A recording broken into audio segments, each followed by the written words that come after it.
जय हिंद। आप में से बहुत से लोगों को लगता है कि पृथ्वी गोल है। गोल नहीं है। कुछ लोग को लगता है चपटी है, चपटी भी नहीं है। कुछ कहते हैं संतरा की तरह है, तो कुछ कहते हैं नारियल, छुहाड़ा, मौसम्मी, ये सब कुछ नहीं है। समझिए पृथ्वी है कैसे। पृथ्वी के बारे में अगर आप समझते हैं तो पहले आप दिमाग लगाइए कि पृथ्वी गोल कैसे हो सकती है। इसी पृथ्वी पे बड़ा बड़ा महासागर है, समुंदर है, धंसा हुआ अंदर है, वो कैसे गोल हो जाएगी। और इसी पृथ्वी के ऊपर बड़े बड़े विशाल पर्वत है, तो गोल कैसे हो सकता है। आपको मेरा चेहरा गोल लगता है, इसमें अगर आप देखेंगे नाक उठा हुआ है, आंख कम धंसा है, मुंह एकदम अंदर तक धंस गया हुआ है, माथा बराबर है, गाल तनी पचका ढचका है, अलग टाइप का है कि नहीं। इधर दाढ़ी है, सवाना घास का मैदान, इसको कैसे आप गोल कह सकते हैं। इसको कभी गोल है।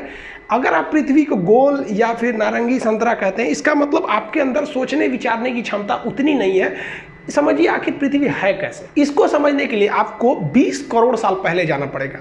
20 करोड़ साल पहले पृथ्वी जो थी वो इस शेप में थी। बीच में एक बहुत बड़ा सुपर कॉन्टिनेंट, विशाल महाद्वीप था जिसका नाम था पेंजिया।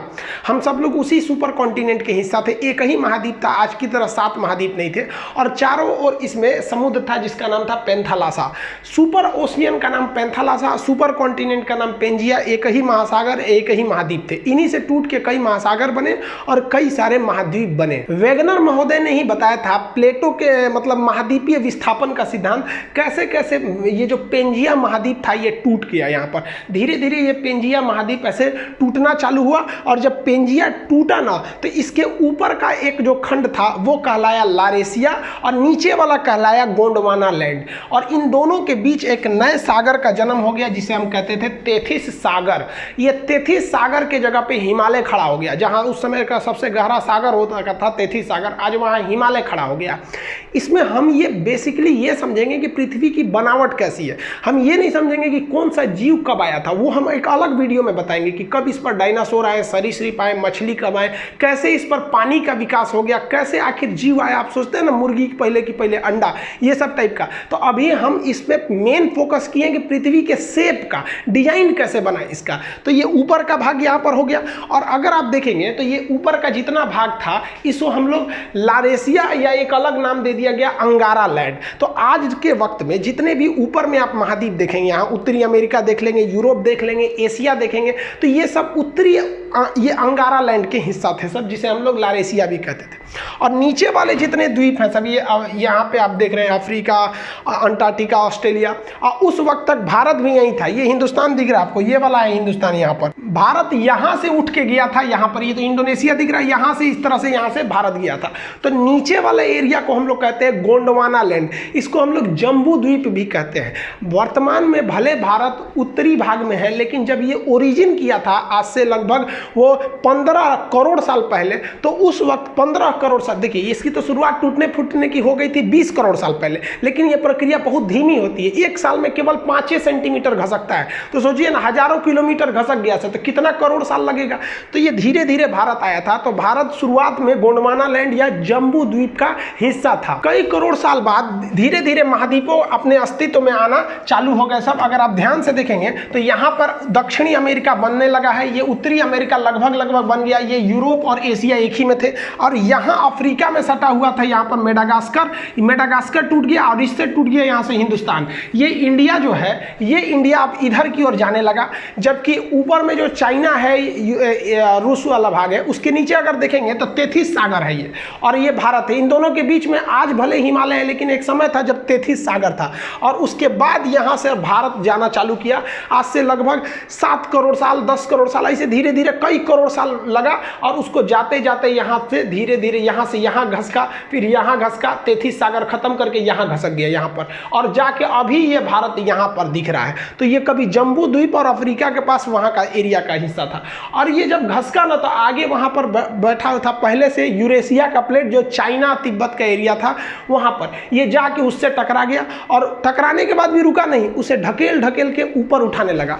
ढकेल ढकेल के जब ऊपर उठाया तो ये एरिया उठ गया, और ये विशाल एरिया हाइट पर ऐसे उठ गया यहाँ पर। इसके ऊपर चाइना और तिब्बत का ये एरिया हो गया। ये धीरे धीरे ऊपर जाकर उठ गया। आप अगर यहाँ देखेंगे तो ये इंडियन प्लेट है, ये ढकेल दिया है और खुद नीचे घुस गया है। और ये ढकेलने से यहाँ पे आप देखेंगे तो कई सारे पहाड़ियों का निर्माण हो जाता है। तो इससे इंडियन प्लेट जब उसको ढकेला तो वहाँ एक विशाल पर्वत का निर्माण हो गया।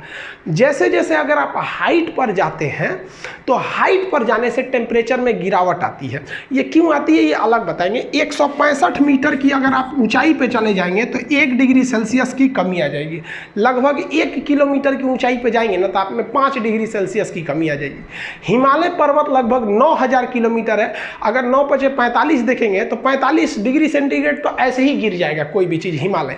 इसलिए वहाँ पर पहाड़ के ऊपर पूरा टेम्परेचर गिरने से बर्फ़ का अंबार लग गया, पहाड़ों पर पूरा बर्फ़ लग गया। यहाँ धीरे धीरे इंसान बसना चालू हुआ। करोड़ों वर्ष पहले वो भाषा का आविष्कार किया तो उसने इस पहाड़ का नाम रख दिया बर्फ़ का घर।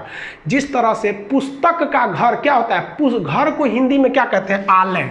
घर को आलय कहा जाता है। अब पुस्तक का घर है तो पुस्तकालय, भोजन का घर है तो भोजनालय। उसी तरह ये बर्फ को हम लोग हिंदी में कहते हैं हिम का घर हो गया तो हो गया हिमालय। तो यहाँ हिमालय का निर्माण हो गया, हिमालय पर्वत का निर्माण यहाँ से हो गया। यहाँ पर ये हो गया पर्वत, हिमालय उस और तिब्बत हो गया। तो ये तो उबड़ खाबड़ आकृति आप देख रहे हैं। अब पृथ्वी सच में कैसे दिखती है वो अगर देखना है तो देखिए ये है आपकी पृथ्वी, ये ओरिजिनल पृथ्वी है। इसको कंप्यूटराइज करके मतलब शेप लिया गया है यहाँ पर। अब आप बताइए ये इसको कौन कहेगा कि ये गोल है या फिर पृथ्वी चपटी है।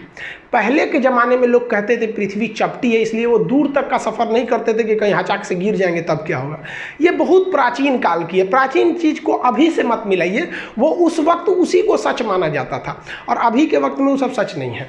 तो ये जो चीज़ है ये पृथ्वी है, ये गोल है नहीं है। तो भूगोलवेताओं ने इसके लिए एक अलग शेप बनाया, एक अलग डिजाइन। उसको क्या नाम दिया गया तो देखिए इस तरह से जो पृथ्वी है इसमें अगर आप देखेंगे तो ये वाला एरिया जो है उठा हुआ है और यहाँ वाला एरिया धंसा हुआ है। तो इसमें दो चीज़ें दिखेंगी आपको, एक उठा हुआ ये एरिया दिखेगा और एक धंसा हुआ ये एरिया दिखेगा।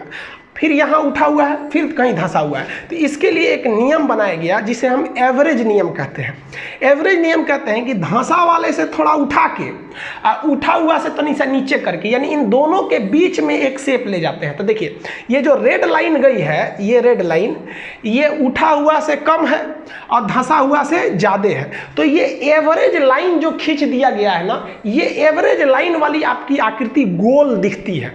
इसी डॉटेड एवरेज लाइन को यहाँ आप देखेंगे, यहाँ उल्टा रंग दिए हैं। यहाँ पर अगर रेड कलर का देख रहे हैं तो ये ओरिजिनल शेप है पृथ्वी का, और ये डॉटेड लाइन काला से जो खींचे हैं ये क्या है, एक आपका काल्पनिक शेप है। तो उसी जो डॉटेड लाइन है जो एवरेज आकृति को गोल कर देता है, उस शेप को हम कहते हैं जियोड। तो पृथ्वी का जो शेप है वो होता है आपका जियोड।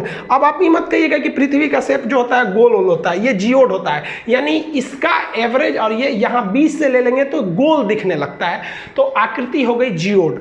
इस जियोड के ऊपर कहाँ कौन पर्वत है, कहाँ क्या चीज है, इस पढ़ने की क्रिया को, जियोड के ऊपरी पढ़ाई को हम लोग जियोग्राफी या भूगोल कहते हैं। आप मैच कीजिए यहां से जियोग्राफी और जियोड से।